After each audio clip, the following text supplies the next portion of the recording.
They ignored the tiny Earthling. Then their alpha hunter stood beside his side. Part 1. Stepped off the transport ship and took his first breath of recycled alien air. The conclave station spread before him like a city floating in space. Lights of every color blinked from towers that reached toward the stars. Ships moved in and out like fish swimming through dark water. Thousands of beings from hundreds of worlds walked the corridors, and was the smallest of them all. He was 28 years old, stood 5 feet and 8 inches tall, and weighed 160 pounds. Back on Earth, he was average. Here, among creatures that towered over him like trees, he felt like a child who had wandered into a room full of giants. Earth had discovered faster-than-light travel only 18 years ago. In galactic terms, humanity was a baby taking its first steps, had been sent as a junior diplomatic to represent his species at the great gathering of civilizations. His mission was simple: get humanity a seat at the table, an observer position, nothing more, just a chance to be seen and heard. He had studied for 3 years. He had learned the languages, the customs, the history. He knew which species to bow to and which preferred a nod. He knew the Dominion was powerful and aggressive. There were peaceful miners, and there were ancient traders who remembered when most current species still lived in caves. What his studies had not prepared him for was being invisible. Walked through the main corridor toward the Territorial Arbitration Council chamber. Beings passed him without a glance. A group of tall reptilian creatures with scales like black armor walked directly toward him, stepped aside, expecting them to acknowledge his presence. They did not. One of them stepped over him like he was a piece of furniture. He reached the council chamber and presented his credentials to the door attendant, a 4-armed creature with skin like blue leather. "Earth delegation," said clearly, "here for observer status consideration." The attendant looked at then looked back at as if checking for an error. "Earth," the attendant repeated. "The new ones, you may enter and sit in the rear gallery. Do not speak unless addressed." Thanked the attendant and entered the chamber. It was vast. Hundreds of delegates sat in curved rows that descended toward a central platform. Massive holographic displays showed star maps and territorial boundaries. The air hummed with a dozen languages being translated by the station's systems. He found a seat in the back corner, where no one could see him even if they tried. For 3 hours, watched and listened. The main dispute involved the Dominion claiming mining rights to a system that belonged to the delegate, a small, gentle-looking being with silver fur and large dark eyes, tried to present evidence of their ancestral claims. Every time she spoke, the delegate interrupted her. His name was Executor. He was enormous even for a nearly 8 feet tall with a scar running down his snout. When he spoke, everyone listened. When he made demands, no one argued. "They have failed to properly develop these resources," declared. "The Dominion will take responsibility for their extraction. This is efficiency, not conquest." It was conquest. Everyone in the room knew it. No one said anything. Felt his hands tighten into fists. He had been taught to observe, not interfere. He was nobody here, but the injustice burned in his chest like a hot coal. When the session ended for recess, made his way toward the central platform. He waited for a gap in the crowd and stepped forward. "Excuse me," he said to the council moderator, an ancient with wrinkled gray skin. "I would like to formally introduce the Earth delegation and request speaking time to present our observer status petition." The moderator looked down at. Several nearby delegates turned to stare. The silence stretched. Then Executor walked past. He did not walk around. He walked directly at him and had to jump backward to avoid being trampled. They did not even slow down. "What is that?" one delegate asked another, loud enough for to hear. "Is it lost?" "Some kind of service species, I think," the other replied. "Someone should return it to its handler." Laughter rippled through the crowd. Stood alone in the middle of the chamber floor, his face burning with humiliation. The moderator finally spoke. "Earth delegation, your petition will be reviewed in the standard order. That means approximately 3 cycles from now. You may return to your seat." 3 cycles, almost 2 weeks of waiting. Walked back to his corner, each step feeling heavier than the last. That was when he noticed the figure in the upper gallery. Every other observer was moving, talking, leaving for refreshments. This one sat perfectly still. A dark cloak covered its form but could see hints of something beneath, something tall and angular, with joints that bent in unusual ways. 2 points of soft light glowed where eyes should be, and they were pointed directly at. The figure did not look away. It simply watched, like a predator observing prey from the tall grass. Shivered and broke eye contact first. After the session ended, he returned to his quarters, a tiny room with a bed, a desk, and a window that showed nothing but metal walls. He was composing a report to Earth when the door chimed. No one was outside, but on the floor lay a small object, a black stone, perfectly smooth, carved with a symbol did not recognize. 3 curved lines meeting at a point, like claws closing around something invisible. He picked it up and felt its weight in his palm. It was warm, as if it had been held recently. Took the stone to the station's information terminal and requested an identification scan. The terminal was silent for a long moment. Then it spoke in a voice that seemed almost nervous. "This symbol belongs to the..." "Who are the?" asked. Another pause. "The R. It is recommended that you do not ask further questions about the..." "Why?" "Because they are listening." Looked at the stone in his hand. He looked at the shadows in the corners of his room. He thought about the figure in the upper gallery, the one who had watched him while everyone else looked away. "Tell me anyway," he said. The terminal's voice dropped lower. "They are the oldest hunters in the known galaxy. They do not join councils, they do not make treaties, they do not trade. When a species becomes too dangerous, they remove it. When a species is worthy, they ignore it. No one has seen it in 40 years. Their non-interference is purchased through tribute from every major civilization." Closed his fingers around the stone. Someone was watching him, someone that made even the pay tribute to be left alone. And for reasons he could not understand, that someone had left him a message. He sat on his bed for a long time, holding the black stone, wondering what it meant to be noticed by a creature that the entire galaxy feared. Outside his window, the stars burned cold and distant. But somewhere in the darkness, 2 points of soft light were watching, waiting, and deciding what kind of creature humanity would turn out to be. They ignored the tiny Earthling. Then their alpha hunter stood beside his side. Part 2. 3 days passed. Tried to send his reports to Earth, but the communication relay failed every time. Technical problems, the station staff told him. They would fix it soon. They never did. He tried to attend council sessions, but his credentials were suddenly flagged for review. He waited outside chamber doors while species he had never heard of walked past him without delay. When he complained, the administrators apologized and promised to resolve the issue. Nothing changed. Understood what was happening. Someone powerful wanted him isolated. Someone wanted Earth to fail before it even began. He spent his time wandering the station, learning its corridors, memorizing its layout. If he could not attend meetings, he could at least understand the place where humanity's future would be decided. On the 3rd night, he was walking through a maintenance corridor when he heard voices, angry voices, and then a sound he recognized, the hiss of speech. Pressed himself against the wall and moved closer. Around the corner, 3 soldiers had cornered someone. Could see silver fur, large dark eyes, trembling hands raised in surrender.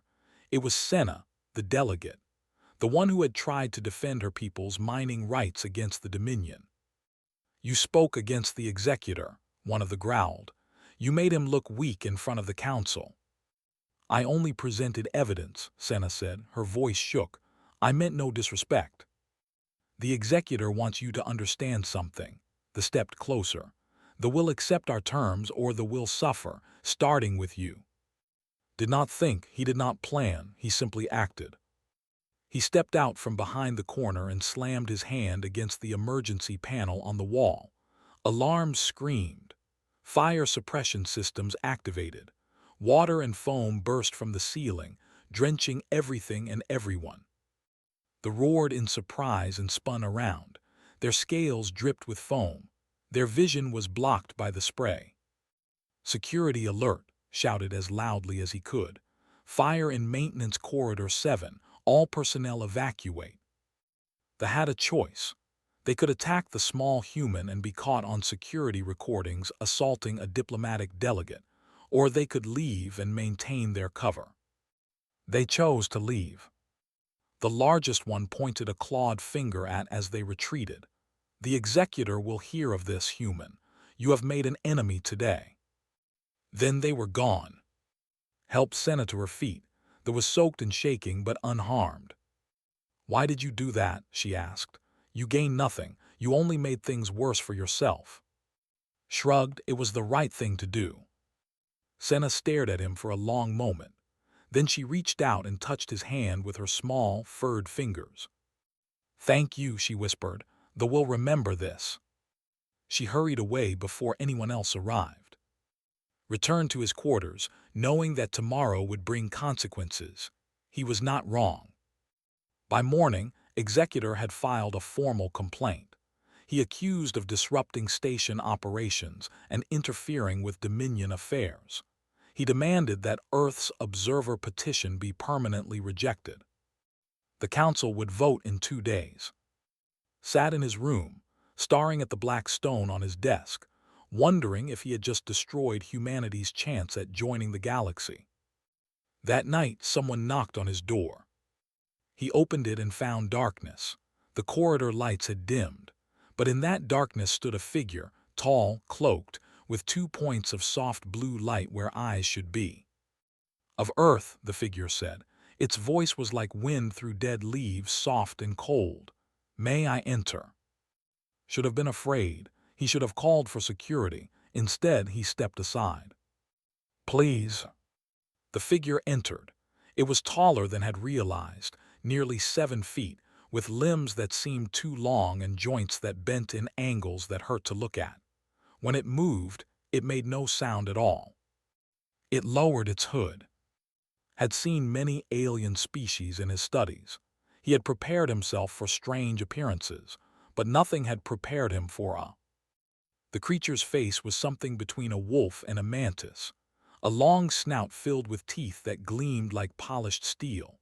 4 eyes arranged in a diamond pattern, each one glowing with soft bioluminescence.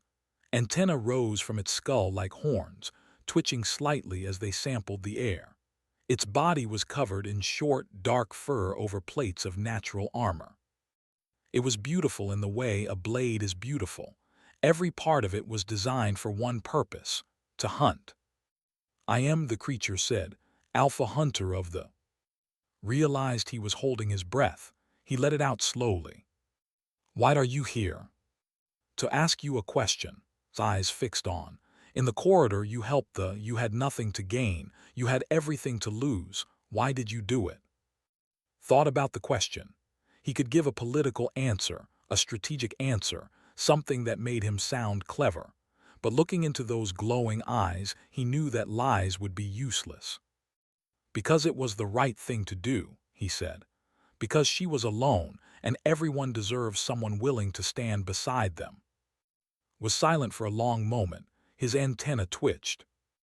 Interesting, he said finally. I have watched humanity since your first ship crossed the light barrier. I have seen your wars, your cruelties, your capacity for destruction. Said nothing. But I have also seen something else. Stepped closer. I have seen humans run into fire to save strangers. I have seen humans give food to enemies. I have seen humans build and rebuild again, even when it would be easier to destroy. That's who we are, said quietly.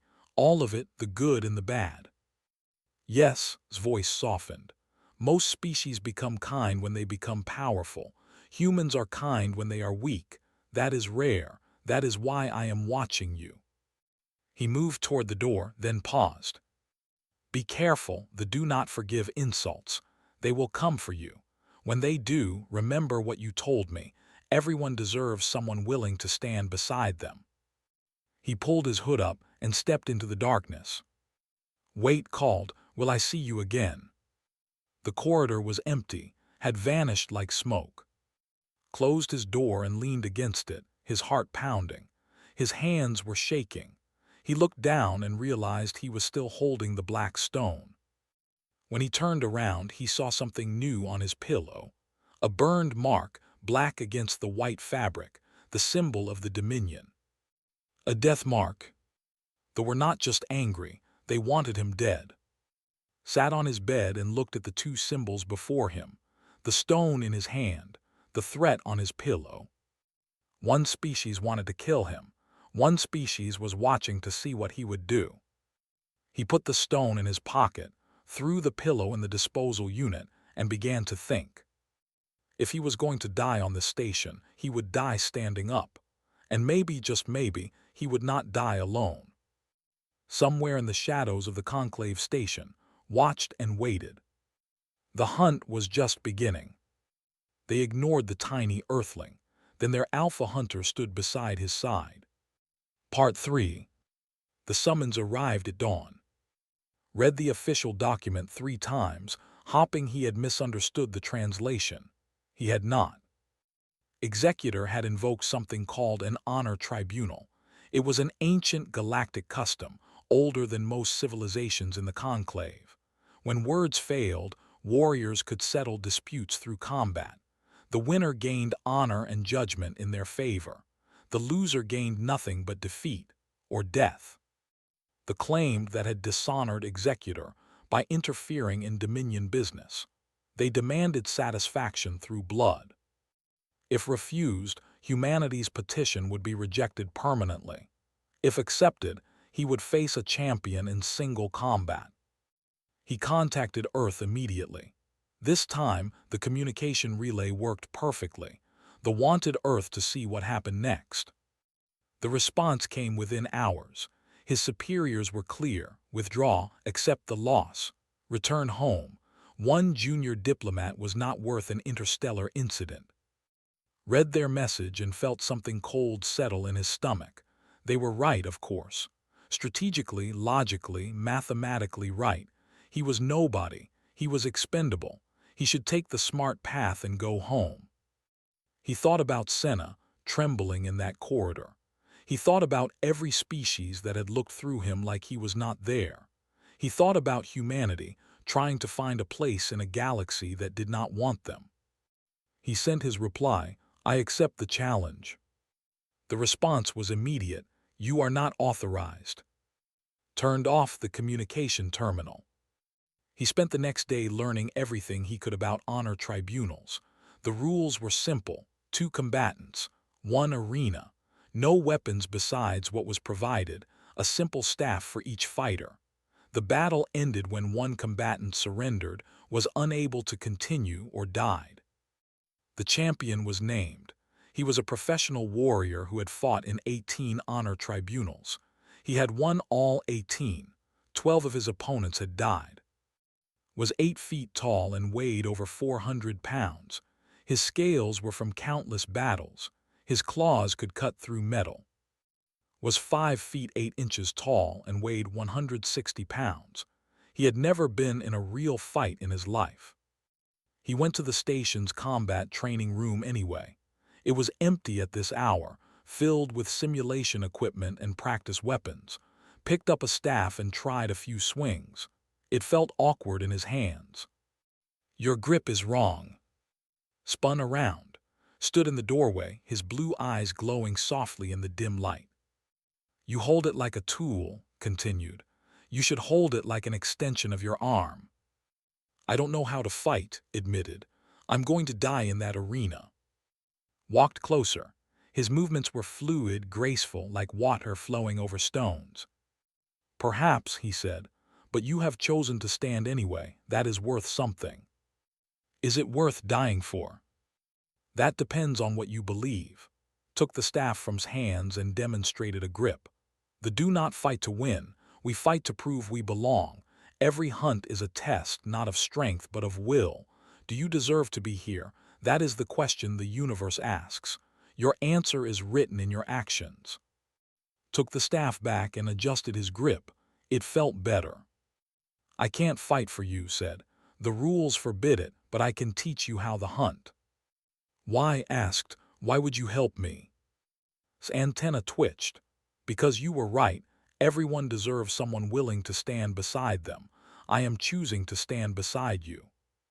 For the next 5 days trained. They worked in the early hours when no one else was awake. Taught that they did not rely on strength.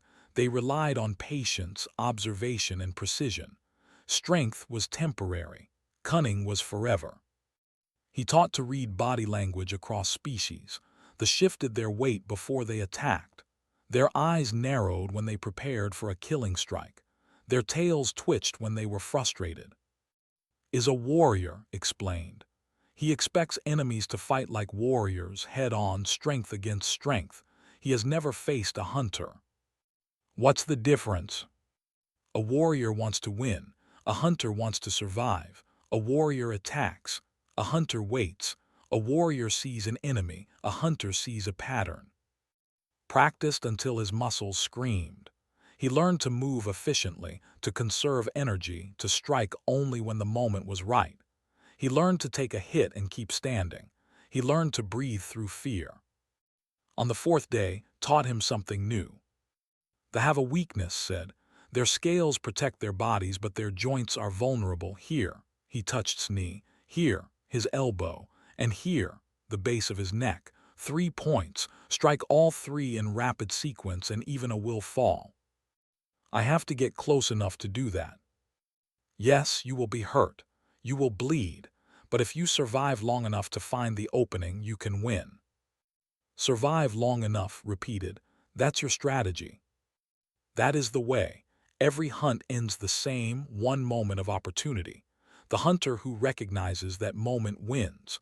The hunter who misses it dies. On the 5th day, word spread through the station. The other species learned that the alpha hunter was training the human personally. Delegates who had ignored began requesting meetings. Ambassadors who had laughed at him now sent polite messages of support. The grew quiet. Executor watched from a distance, his eyes dark with something that might have been doubt. On the night before the tribunal, sat alone in his quarters. He held the black stone in his palm and thought about everything that had led him here. A junior diplomat from a young species, about to fight for his life in a battle he could not win. His door chimed. He opened it to find Senna standing outside. I heard what you did, she said. You accepted the challenge for us, for the... I accepted it for everyone, said. For every species that's been pushed around by the Dominion. Senna reached out and took his hand. My people have a saying, courage is not the absence of fear. Courage is acting despite the fear. You have more courage than any being I have ever known. She pressed something into his palm, a small medallion carved from silver stone. For luck, she whispered, may the stars guide you. After she left, looked at the medallion. Then he looked at the black stone, 2 gifts from 2 species, one ancient and powerful, one small and gentle, both believing in him. He put both objects in his pocket and lay down on his bed. Tomorrow he would either win or die. Either way, he would show the galaxy what humans were made of. He closed his eyes and slept more peacefully than he had in weeks. The hunt was about to reach its end. They ignored the tiny Earthling. Then their alpha hunter stood beside his side. Part 4. The arena was full. Had never seen so many beings gathered in one place. Every species in the conclave had sent representatives. They filled the circular viewing platforms that rose around the combat floor like layers of a great bowl. Screens floated above the crowd. broadcasting the event to every corner of the station and beyond. The combat floor itself was simple, a circle of white stone 50 meters across, lit by harsh lights from above. No hiding places, no cover, just two combatants and whatever skill they brought with them. The champion entered first, walked through the eastern gate to thunderous applause from the Dominion delegation. He was even larger than had imagined, a mountain of black scales and muscle from battles that had killed lesser warriors. He carried his staff like it weighed nothing. His eyes scanned the crowd, finding Executor in the VIP section, and he raised his weapon in salute. The crowd roared. Then the western gate opened and stepped onto the white stone. The silence was immediate. Thousands of beings watched a small, soft creature walk toward the center of the arena. No armor, no scales, just pale skin and thin limbs and a staff that looked too big for his hands. Heard whispers spreading through the crowd. Some were laughing, some were confused, most simply did not understand what they were seeing. He reached the center of the arena and looked up at the towered over him, casting a shadow that swallowed whole. "Little thing," said, his voice like grinding stone, "you should not be here. Surrender now and I will make your death quick." Said nothing. He was watching his feet, his weight distribution, the way his tail moved. He was looking for patterns just as had taught him. "So be it," growled. The moderator raised her hand. "This honor tribunal will now commence. The battle ends when one combatant surrenders, is unable to continue, or dies. May honor guide you." A sound interrupted her. A soft sound, but somehow every being in the arena heard it. Footsteps. From the observation deck above, a figure descended, dark cloak flowing, bioluminescent eyes glowing, moving with the silent grace of a predator who had never known fear. Landed at the edge of the arena floor and walked to side. "I claim the position of second," announced. His voice carried to every corner of the arena without effort. "This combatant fights with my approval." The silence that followed was absolute. A second was a ceremonial role in honor tribunals. It meant nothing in terms of combat. The second could not fight, could not interfere, could not assist. But it meant everything in terms of meaning. A second announced to the galaxy, "This warrior is worthy. This warrior has my respect." I had not claimed a second in over 300 years. Saw Executor's face go pale. He saw delegates from a dozen species lean forward in shock. He saw his eyes widen with something that might have been the first doubt he had ever felt. "The second is acknowledged," the moderator said, her voice shaking slightly. "Let the tribunal begin." Attacked. He moved faster than something his size should be able to move. His staff swept towards head with enough force to crack bone. Was not there. He ducked under the swing and rolled to the side, coming up 3 meters away. Spun and attacked again, dodged again, and again, and again. The crowd murmured. They had expected slaughter. Instead, they were watching the small human dance around like a leaf in the wind. "Hold still," roared. His attacks grew wilder, more powerful, less controlled, exactly as had predicted. Took his first hit on the 4th minute. Staff caught his ribs and sent him flying across the arena. He hit the ground hard, tasted blood, and forced himself to stand. The crowd gasped. The human was still alive. Pressed his advantage. He hammered with blow after blow, blocked what he could and dodged what he could not. When he was hit, he fell. When he fell, he rose. By the 10th minute, was bleeding from a cut above his eye. His left arm hung at a bad angle. Every breath hurt. But he was still standing. "Why do you not fall?" demanded. His own breathing was heavy now. He had expected a quick kill, and this extended battle was draining him. "Why do you keep rising?" Wiped blood from his eyes. "Because that's what humans do." He attacked. It was not a powerful attack. It was not a skilled attack. But it was unexpected. Raised his staff to block, and in that moment saw it. The opening. His weight shifted to his back leg. His right knee was exposed. His elbow was extended. The base of his neck was unguarded. 3 points, 3 strikes, 1 chance. Moved faster than he had ever moved in his life. His staff cracked against his knee. Before the could react, spun and struck his elbow. Then, with the last of his strength, he drove the end of his staff into the base of his neck. The giant collapsed. The arena went silent. Lay on the white stone, his limbs twitching, his eyes wide with disbelief. He tried to rise and could not. The strikes had disabled his nervous system exactly as had described. Stood over him, breathing hard, his staff raised for the killing blow. He did not strike. Instead, he lowered his weapon and looked up at the crowd. "I did not come here to kill," said. His voice was hoarse but carried clearly in the silence. "I came here to prove that humanity belongs at this table. We do not measure ourselves by how many enemies we destroy. We measure ourselves by how many enemies we choose not to make." He turned back to and extended his hand. "You fought well," said. "Get up." For a long moment nothing happened, then slowly reached up and took his hand, helped the massive to his feet. Looked at the small human who had defeated him. Then he did something that no one in the arena expected. He bowed. "You have honor," said quietly. "I acknowledge you as a worthy opponent." The arena erupted. The cheering was not universal. The delegation sat in stunned silence. An executor looked like he was choking on poison. But everywhere else, beings were rising to their feet, applauding, shouting his name. The moderator stepped forward. "The tribunal rules in favor of the Earth delegation. The charges against are dismissed. Humanity's petition for observer status is granted." Barely heard her. His legs were giving out. His vision was blurring. Appeared at his side, one clawed hand steadying him.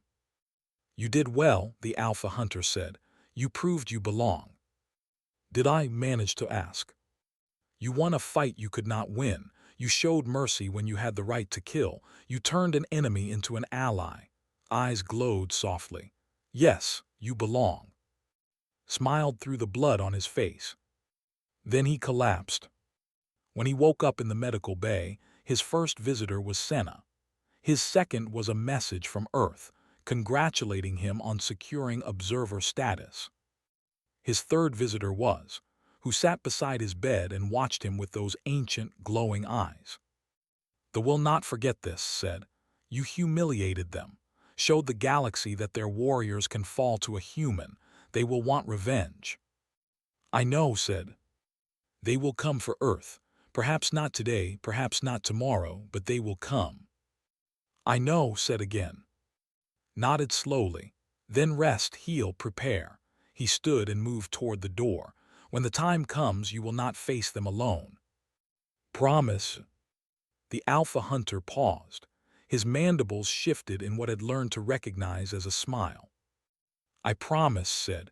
"The hunt is not over, it has only begun." He vanished into the shadows, leaving alone with his wounds and his victory, and the knowledge that humanity's greatest test was still to come. But for now, for this moment, it was enough. Humanity had earned its place at the table.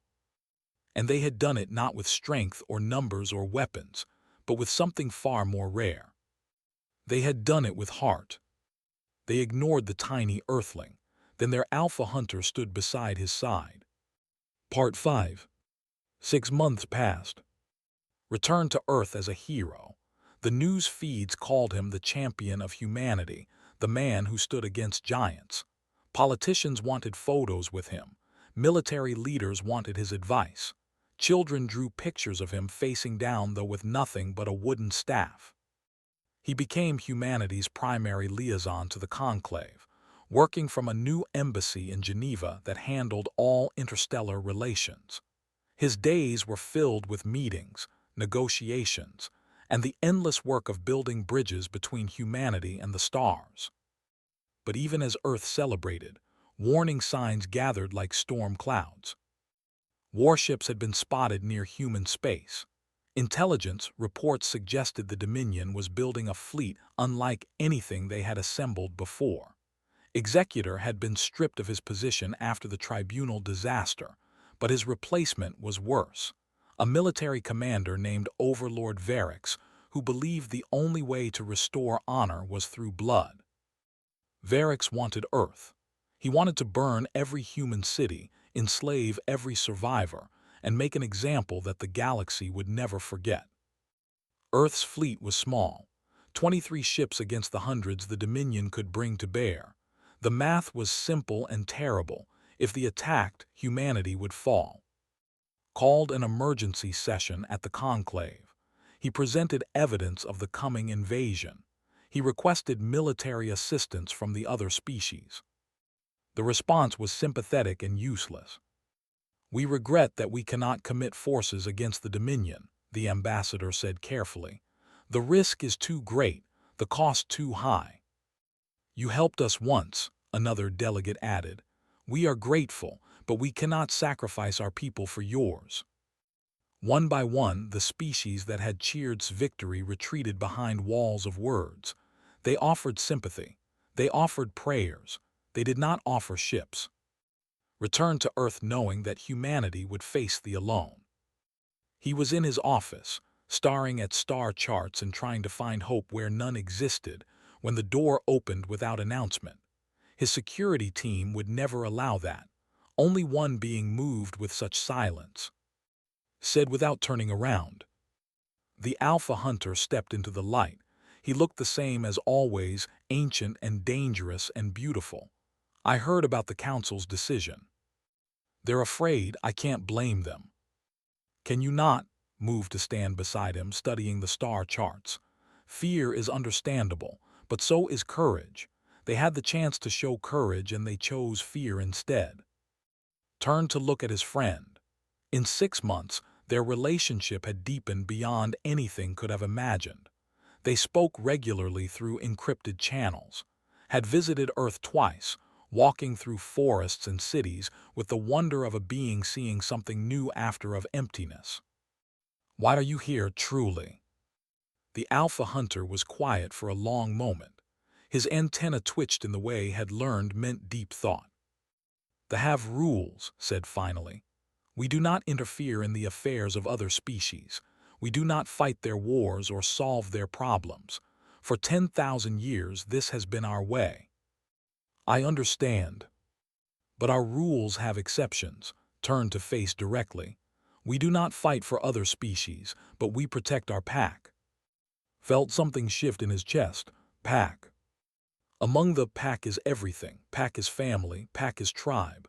Pack is the beings we choose to stand beside no matter the cost. Eyes glowed brighter.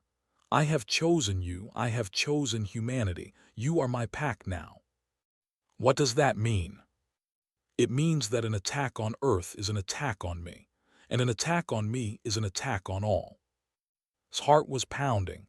"The Dominion has hundreds of ships." "Yes." "They have millions of soldiers." "Yes." "Your people haven't fought a war in centuries." His mandibles curved in a smile. "We haven't needed to, but that does not mean we have forgotten how." The next morning, broadcast a message to every species in the galaxy. Watch from the embassy as the transmission played on every screen, every news feed, every communication device that could receive a signal. Stood alone against a background of stars, his form silhouetted by the bioluminescent glow of his eyes. "I am Alpha Hunter of the. I speak now with the authority of my people." The galaxy held its breath. 18 years ago, a young species crossed the barrier of light and joined the community of stars. They were small. They were weak. They were ignored by those who should have welcomed them. I watched them. I watched as they were dismissed, insulted, and threatened. And I watched as they responded, not with hatred but with kindness, not with fear but with courage, not with violence but with mercy. Today, the Dominion prepares to destroy this young species. They believe Earth is alone. They believe humanity has no protectors. They are wrong. The formally recognize humanity as pack. We claim them as our own, not as servants or vassals, but as equals worthy of our respect and protection. To the Dominion, I offer this warning. Any attack on Earth will be considered an attack on the. Any ship that enters human space with hostile intent will be hunted and destroyed. Any harm done to human beings will be answered with harm done to the Dominion. We have been silent for centuries. We have watched from the shadows as species rose and fell, but silence has its limits. The humans have proven themselves worthy. We will stand beside them. This is not a threat, this is a promise. They have spoken. The transmission ended. Within hours, the fleet halted its advance. Within days, Overlord Varix issued a statement declaring that the Dominion had no hostile intentions toward Earth. Within weeks, the war that would have destroyed humanity was over before it began. But the ripple effects went far beyond the Dominion. Species that had refused to help Earth began reaching out with new offers of alliance, not because they feared though they did, but because they were curious. What had the humans done to earn the respect of the galaxy's greatest hunters? What qualities did they possess that they valued? They became humanity's first true allies, signing a mutual defense pact that would bind their species together for generations. Other species followed. The coalition that had seemed impossible 6 months ago began to take shape. Stood on the observation deck of Earth's new interstellar embassy, watching ships from a dozen species arrive for humanity's formal induction as a full member of the conclave. Not an observer anymore, a full member with full rights and full voice. Appeared beside him, as silent as always. "You're thinking too hard," the Alpha Hunter said. Smiled. "I'm thinking about how far we've come. 18 years ago, we didn't even know there was a galaxy out there. Now we're part of it. You earned this. We got lucky, we met you." Made a sound that might have been a laugh. Luck had nothing to do with it. I watched hundreds of species take their first steps into the galaxy. Most of them tried to prove they belonged through strength or wealth or cunning. They failed. What did we do differently? You proved yourselves through kindness. Turn to look at. When you were small and ignored and powerless, you still chose to help others. You risked everything for a delegate you did not know. You showed mercy to an enemy who would have killed you. You never asked what you would gain, only what was right. That's just being human. No, that is being extraordinary. Eyes glowed softly in the starlight. Most species become kind when they become strong. Humans are kind when they are weak. That is why they will always stand beside you. Looked out at the stars, the same stars he had dreamed about as a child, never imagining he would walk among them. He thought about his journey, the humiliation, the training, the fight, the victory, and now this moment. "Thank you," he said quietly, "for everything. You do not need to thank me. You are Pack. Pack protects Pack," placed a clawed hand on shoulder, "and Pack stands together." Below them, the embassy filled with delegates from across the galaxy. Former enemies and new friends gathered to welcome humanity into the community of stars. The future stretched out before them, full of challenges and possibilities and the endless promise of the unknown. Had entered the galaxy as a footnote, a tiny human from a tiny planet, ignored by everyone who mattered. He had proven that size meant nothing, that strength was not everything, that the smallest being could change the fate of worlds through nothing more than courage, kindness, and the willingness to stand up when everyone else looked away. And in the end, the galaxy's greatest hunter had noticed. Not because humans were the strongest, not because humans were but because when they were weak and alone and afraid, they still chose to help others. That was the human way. And now the galaxy knew it. The stars burned bright above the embassy, and for the first time in human history, they did not burn cold and indifferent. They burned with promise. They burned with hope. They burned with the knowledge that humanity was no longer alone. And somewhere in the shadows, watching with ancient eyes, smiled. His pack had found its place among the stars. And the hunt would go on forever.